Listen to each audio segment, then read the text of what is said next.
Hey guys, what's going on? It's Jay, and in this quick video, I'm gonna test the Sony A7C versus the Sony ZV-E10 for low light, high ISO video.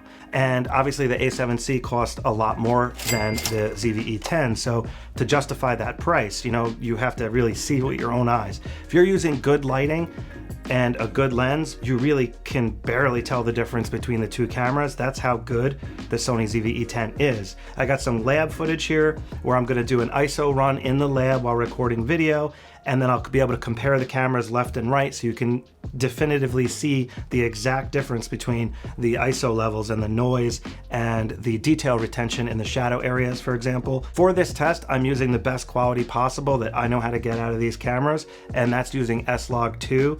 And I also have the exposure, properly set using the histogram. I used custom white balance for the lab testing.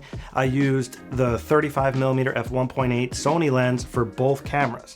So I wanted to illustrate the crop factor difference in field of view for that test.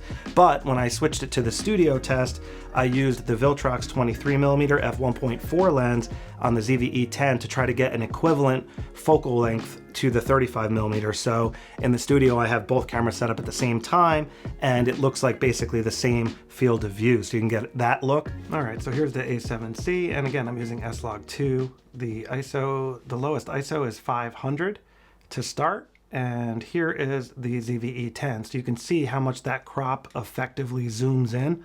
So just because of the smaller sensor, different field of view. Now here's both cameras, so you can see them side by side, and just a different crop, and they both look great. All right, so here we go. Here's 1600, and here's 1600 on the ZV-E10. So very clean. Now I just want to show you the comparison of the two here. Now here's 3200. Now here we're looking at ISO 6400 on both cameras, and it's still very clean, very hard to tell any noise or anything. Now here's 12,800. You could start to see the noise creeping in. In my opinion, it's slightly more noticeable on the ZV-E10, but not by much. Now here's 25,600. Again, looks very similar to 12,800 at this view. But when you look at the 200%, it does look a little bit noisier on the ZV-E10, but it's not by much. I mean, it's so hard to tell. Looking at it from this perspective, you can't really tell. It looks very similar. Again, here's 32,000. So this is the max ISO for the ZV-E10.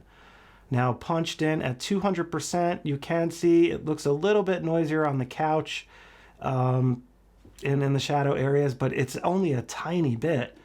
And here it's kind of hard to tell. They look very similar in this view. So it just depends on where you're looking.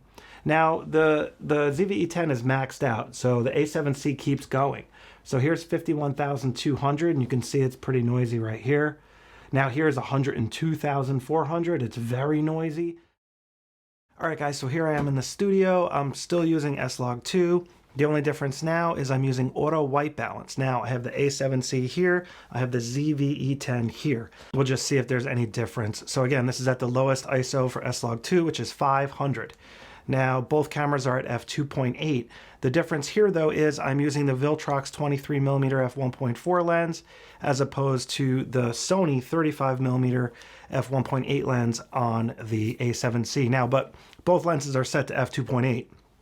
But there might be a slight color cast difference due to the optics, just so you're aware. Now, what I'm going to do is I'm going to shut the light off, but first I'm going to put the cameras into auto ISO, and we'll watch the ISO go up automatically and the exposure shift on both cameras when I shut the light off. So let's do that now. Alrighty, so now I'm using auto ISO, and the exposure, like I said, the meter I have at plus 1.7 on both cameras. So the exposure looks the same. The histogram looks balanced on both cameras. So again, what I'm going to do now is shut the light off so you can see how the exposure will shift. So let's check this out. So you see that? Still looks pretty good because I still have a light on over here. So the ZV-E10 is now at ISO 10,000. It's floating between 10,000 and 8,000. The A7C is at ISO 6400, so it's metering slightly different, but it looks pretty much the same on camera. I do see a slight difference in skin tone color on the screen, but again, auto white balance and stuff like that. So let me just shut this light off now and make it even darker.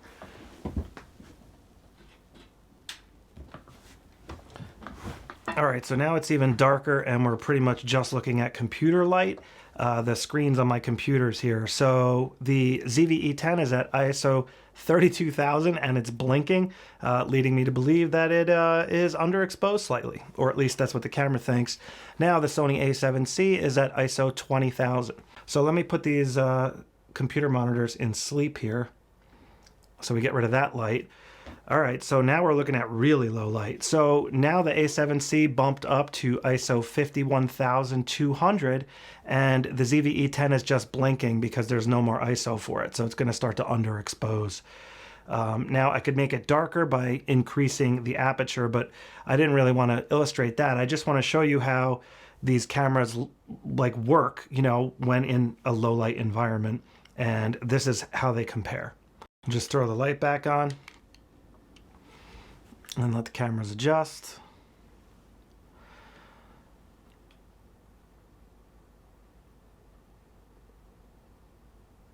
Looks like they're both taking a while to adjust. That's kind of strange. Usually the Sonys adjust pretty quick.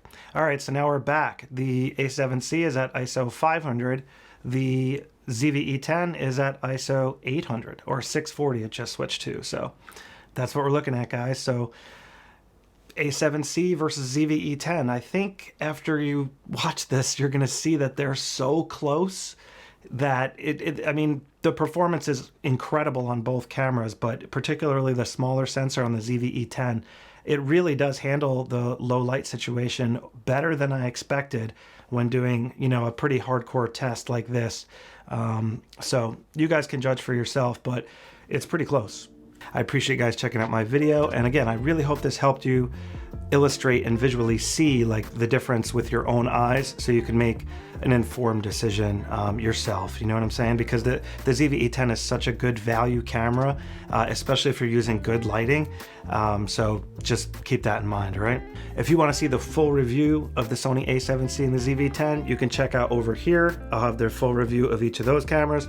And if you want to see the beginner's guides, which is like the master class for each of these cameras where I walk through how to use them, all the different settings and stuff like that, you'll be able to see them over here. I have one for the A7C and I have one for the ZV-E10 as well. I'll catch up with you guys later and, you know, have a great day, all right? Take care.